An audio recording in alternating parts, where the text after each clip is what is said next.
Hello dear students, let's discuss our next question.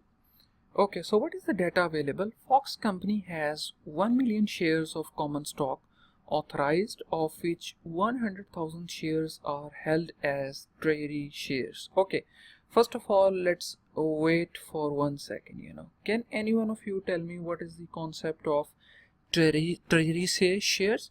You see, treasury shares means the buyback of shares. I think in my previous question, or I think in way back in our lectures, we already discussed the concept of treasury stock in detail.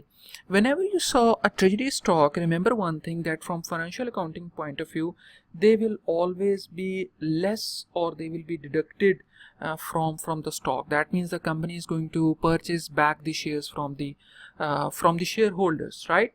So that means how much is basically the shares. 1 million shares are there. Okay, so I'm going to write it down, 1 million shares.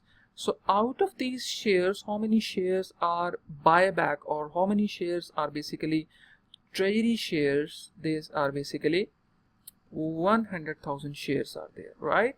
So they will be deducted how many shares left with the company, right? So the shares left with the company, they are basically 900,000 shares, right? So what are these shares called? 900,000 shares. These 900,000 shares, they are called basically, sorry, I just put 10 extra. I'm sorry about that.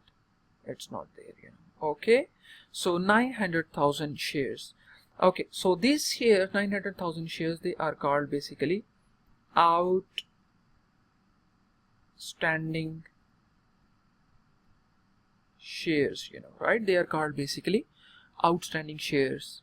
Okay, so let's discuss rest of the question. On 1st of November, the BOD declared a cash dividend of 0.10 per share to be paid on January 2. At the same time, the BOD declared a 5% stock dividend to be issued.